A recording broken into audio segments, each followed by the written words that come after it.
Hello and welcome to my mini pronunciation course. My name is Julian. I am an experienced teacher from the UK and I specialise in teaching pronunciation.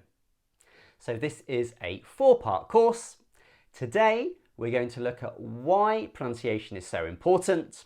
We're going to learn the most important thing that you need to know to get better at it, and we're going to look at some examples and do some practice. This course is ideal if you're a professional who uses English every day at work. So why does pronunciation matter? Why do we need to know about it? Well, it is possible to use perfect grammar and use a great vocabulary, but when you speak English, people still might not understand what you're saying. And that is often due to pronunciation problems. People often don't learn pronunciation very well and often don't know much about it. So it's an area of speaking that's often overlooked. But if we can improve our pronunciation, we can learn to be more confident, speak more clearly, and impress our clients and our colleagues. Now, pronunciation is even more important in English than for many other languages. Why? Because English is not a phonetic language. So if you speak Spanish or Arabic, for example, you write words the way that you say them. As I'm sure you know, in English, it doesn't work like that. We can't see a word and know how to pronounce it. People are surprised when I tell them that even me, as a native speaker and a teacher, I don't know how to pronounce a new word that I've never seen before. I can make some guesses, but I won't always know exactly. So if we take an example, take the word thought here. We've got this O-U-G-H, which is making the long or sound. Thought. But if we take the T away, we get though. So those letters then become O. So what we really see here is that the letters do not tell us how to pronounce a word. So how do we overcome this problem? Well, we need to use a phonemic chart like the one that I've sent you and understand the phonemic symbols. So in my chart, you've got all the sounds that you need to say any word in modern British English. So if you want to speak English clearly and sound like a native as much as possible, you need to learn these sounds. So we're going to look at some of these sounds now. So the table is grouped into 3 main groups. You've got 2 types of vowels at the top, and then at the bottom you've got consonants. So the first group of vowels are known as monophthongs. Mono, as you may know, means one, so it means they have one sound. Diphthongs, which we'll talk about next lesson, have 2 sounds. So there are 2 types of monophthongs. We either have short ones or we have long monophthongs. Okay, so let's look at 2 examples. So if we look at the first symbol on the left side of the table, we've got the I sound, and if we look at the sound next to it, we've got the long E sound. How do we know that E is a long vowel sound? Well, it has these 2 dots here. So any symbol that has the 2 dots, that means it's a long sound. So you need to make sure that when you make those sounds, they're much longer than your short sounds.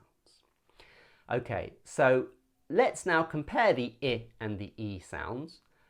Let's just practice saying I, I, I. You have a go. Now try saying E, E, E. Look at how I'm smiling, my lips go wide like that. E, your go. So now we're going to practice these sounds using what's known as minimal pairs. So these are 2 words that are the same apart from 1 sound. So here's the first example. Can you say bit and beat? Bit and beat. Your go. Now try saying hit and heat. Hit and heat. Can you say lip and leap? Lip and leap. Your go. And finally, practice saying kip and keep. Kip and keep. Sorry guys, but if you really want to master English pronunciation, if you want to know how to pronounce all the sounds correctly, how to sound more natural, how to be confident and clear in English, then you'll love my complete course, Master Pronunciation. There's a link in the description. Okay, let's go back to the mini course. Okay, something really interesting about the phonemic chart, which a lot of people don't know, even a lot of teachers don't know this. If you look at the monophthongs actually tell us where our tongue needs to be. And our tongue is actually the most important part of producing a sound. So for our it sound, it's on the top row, as you can see, which means that our tongue is high in our mouth. And it's also on the left side. Now, the left side, all those sounds down there, are sounds where our tongue is forward. So if you look at the right side, if you look at the sound on the right at the top, you've got the long oo sound. And for that sound, our tongue is actually at the back. So maybe you can practice and feel that.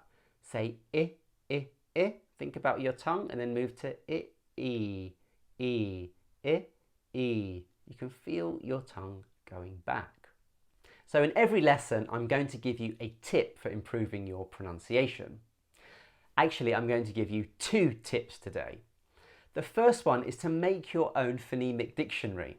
So what I'd like you to do is to get a pad or a notebook, and every time you come across a new word or you come across a tricky word that you find difficult to say, I want you to write it down and write the phonemic symbols. So that way you're learning the sounds, you're learning how to say it. So when you practice it, you need to read the sounds, not the letters. And as you build up this list, as you build up your dictionary, from time to time, you can go back and just revise them and say them. Because if you don't do that, you will forget.